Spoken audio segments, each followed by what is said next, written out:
شعور ہونا چاہیے، اتنی اسے فکر ہونی چاہیے، اور اتنا اس کا حوصلہ ہونا چاہیے، اور اتنی اس کے اندر مضبوطی ہونی چاہیے کہ ایمانی طور پہ بھی کمزور نہ ہو، جسمانی طور پہ بھی کمزور نہ ہو۔ یعنی کہ دونوں طریقے اسے معلوم ہونے چاہیے کہ زمین آباد کرنے سے مجھے کیا حاصل ہوگا اور دل آباد کرنے سے مجھے کیا حاصل ہوگا۔ زمین جب خراب ہو جائے، اس زمین کو صحیح کرنے سے فصل میں کتنی برکت پیدا ہوگی، اور دل خراب ہو جائے تو دل کو صحیح کرنے سے دل میں کتنا نور پیدا ہوگا۔ اسے یہ سارے طریقے معلوم ہونے چاہیے۔ جو زمین سے فائدے اٹھا سکتا ہے اسے معلوم ہونا چاہیے کہ مجھے بھی اللہ نے مٹی سے پیدا کیا ہے، میں اپنے جسم سے کیوں نہیں فائدے اٹھا رہا، اسے نافع اعلیٰ کیوں نہیں بنا، جبکہ میں مٹی یعنی زمین، کھیت، اسے میں نے نافع اعلیٰ بنا لیا۔ کیسے بنایا کہ میں نے اس پہ توجہ کی، اس پہ محنت کی، اس کو میں نے وقت دیا، اس کے ساتھ لگا، اس کو میں اپنی جان سے زیادہ محبت کرنے لگ گیا، اسے میں اپنی آنکھوں کا سکون سمجھا، اسے میں اپنی زندگی کی خوشی سمجھا، اسے میں اپنی زندگی سمجھا جو اللہ نے مجھے زمین عطا کی۔ کسان کے پاس جو زمین ہے وہ اس کی زندگی ہے، وہ اس کی خوشحالی ہے، وہ اس کی ضرورت ہے، وہ اس کی عزت ہے، وہ اس کا وقار ہے، وہ اس کا بھروسہ ہے، وہ اس کا اعتماد ہے۔ جو اس کے پاس زمین ہے وہ اس کی طاقت ہے، وہ اس کا سہارا ہے۔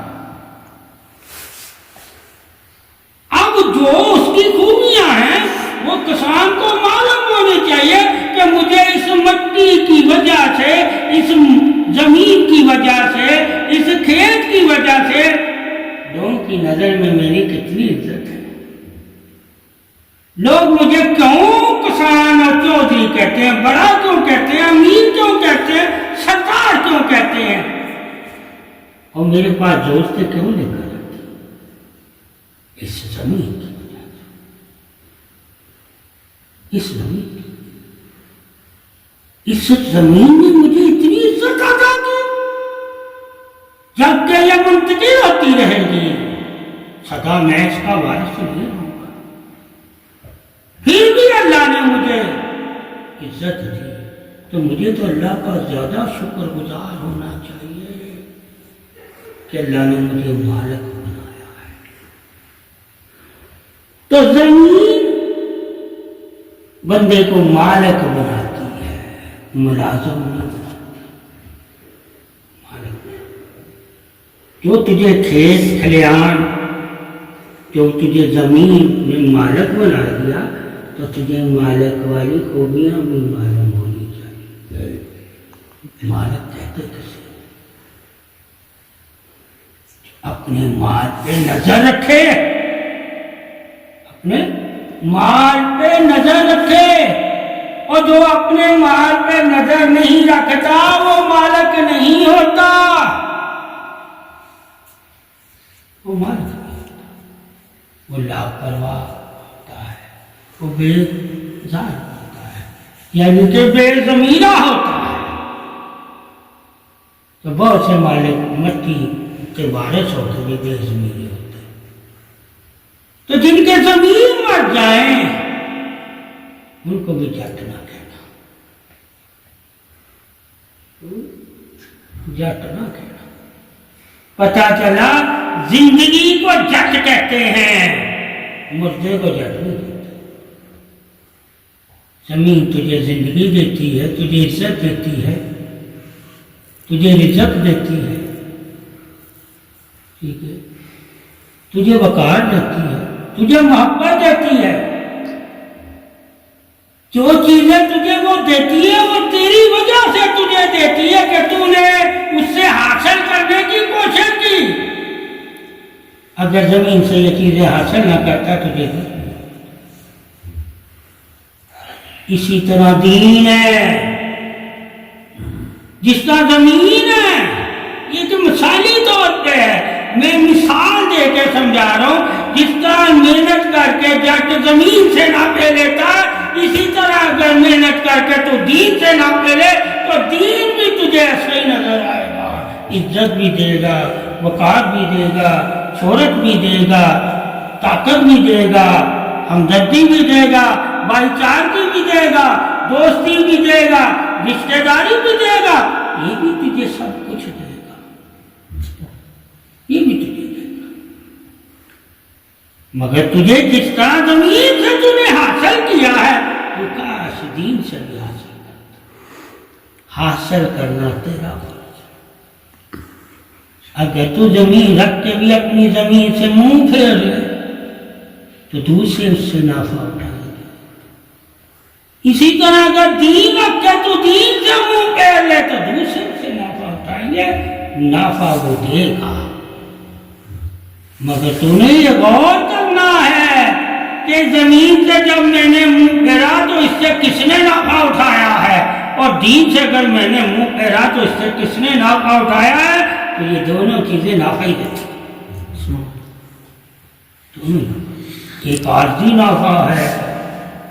زمینی نافع، ایک سدا کا نافع ہے دینی نافع۔ جب تجھے عارضی نافع کی طلب ہے تو تجھے سدا کے نافع کی بھی طلب ہونی چاہیے۔ جب عارضی نافع کے لیے تو محنت مشقت کرتا ہے، ذمہ داری سمجھ کے اس کا فرض ادا کرتا ہے، تو دین کا بھی اسی طرح ذمہ داری سمجھ کے فرض ادا کرنا، دین بھی تجھے برکت والا بنا دے گا، عزت والا بنا دے گا، شہرت اور تندرستی دے گا، یہاں تک کہ تجھے لوگ سلام کرنے لگ جائیں، انعام والے میں شامل ہو جائے گا، دین بھی تجھے دے گا، مگر تو صرف مٹی کا دیوانہ رہا، جس کو تو نے اپنے لیے پسند کیا وہ تیری پسند پہ پوری ہوتی ہے، تو نے جو اس میں بویا سو اس نے پیدا کیا، تو تجھے جب یہ پتا چل گیا جو میں نے اس میں بویا سو اس نے پیدا کیا ہے، مگر میں نے اس پہ توجہ بھی دی، میں نے اس پہ محنت بھی کی، میں نے اس کو وقت بھی دیا، میں نے اس کا پانی کا بھی خیال کیا، میں نے ہر طرح سے اس کا خیال کیا، یہ میرے لیے زمین نافع والی ہوگی۔ اسی طرح تجھے دین میں بھی توجہ دینی ہے، خیال کرنا ہے، اس کا پاس رکھنا ہے، اس کو نقصانی سے بچانا ہے، تو تجھے دین بھی نافع دے گا، برکت ملے گی تجھے اس سے، ٹھیک ہے، عزت ملے گی اس سے۔ تو جب کو یہ علم ہوگا کہ جو بویا سو میں کاٹوں گا زمین میں، اسی طرح دین میں بھی ہے کہ جو بوگے سو کاٹوں گا، تو میں نے دین کے لیے کیا کیا ہے، میں نے تو زمین میں جو بویا تھا سو کاٹا ہے، مگر میں نے دین میں کیا بویا ہے جو مرنے کے بعد میں کاٹوں گا، یعنی کہ میں نے کون سی نیکیاں کی ہیں جو میری قبر کو روشن کریں گی، جو میرے دل کو آباد کریں گی، جو میری قبر کو جنت کا باغیچہ بنا دیں گی۔ کیا میں نے ایسا بھی کام کیا ہے جس سے میری قبر جنت کا باغیچہ بن جائے؟ جو زمین پہ میں نے باغیچے بنائے ہیں، پھل لائے نہ لایا، سب اللہ نے مجھے کر کے دکھایا، جب وہ دکھا سکتا ہے تو یہ بھی اللہ نے مجھے دکھانا ہے۔ ایک میں نے دیکھ لیا کہ سو جو بویا سو کاٹا، ایک میں نے دیکھا نہیں ہے، مگر یقین تو کرنا ہے کیونکہ مثال مل گئی، جو بویا تھا تو نے اے کسان وہی تو نے کاٹا ہے۔ تو دین مثالیں دے کر سمجھاتا ہے کہ جو تم آخرت کے لیے بوگے سو وہی کاٹو گے۔ میں نے آخرت کے لیے کیا کیا ہے، میں نے آخرت کے لیے کیا بویا ہے، مجھے آخرت میں کیا ملے گا، مرنے کے بعد کون سی چیز میرے نفع کے لیے ہے اور کون سی چیز میرے نقصان کے لیے ہے۔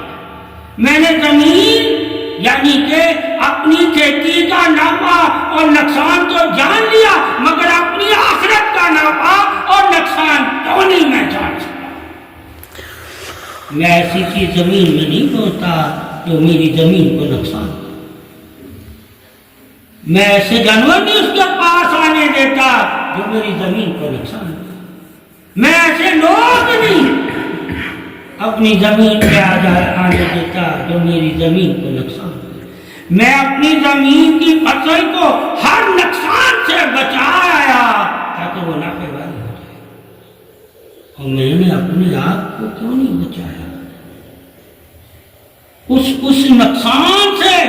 جو مرنے کے بعد مجھے عذاب قبر میں مبتلا کر دے گا، مجھے جہنم میں مبتلا کر دے گا، مجھے سختیاں برداشت کرنی پڑیں گی، مجھے اندھیرے برداشت کرنے پڑیں گے، مجھے عذاب جھیلنا پڑے گا، مجھے رونا پڑے گا، مگر کوئی میری سننے والا نہیں۔ میں اس زندگی کو کیوں نہیں بچا سکتا؟ میں نے اس زندگی کے نافع کو تو میں نے بچایا، اور نقصان کی سے میں دور رہا، اور میں آخرت یعنی ایمان والی زندگی کے نافع کو کیوں نہیں اپنایا، اور نقصان سے میں کیوں نہیں دور رہا، جبکہ مجھے معلوم ہے نفع نقصان۔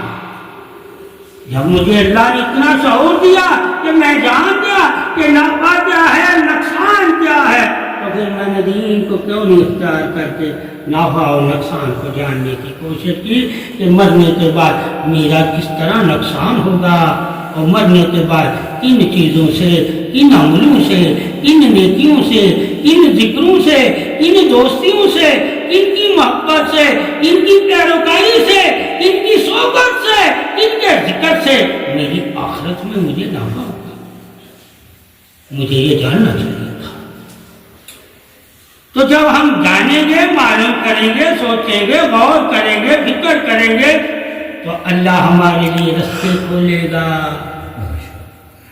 کہ ان باتوں سے آخرت میں نفع ہوتا ہے، ان باتوں سے نقصان ہوتا ہے۔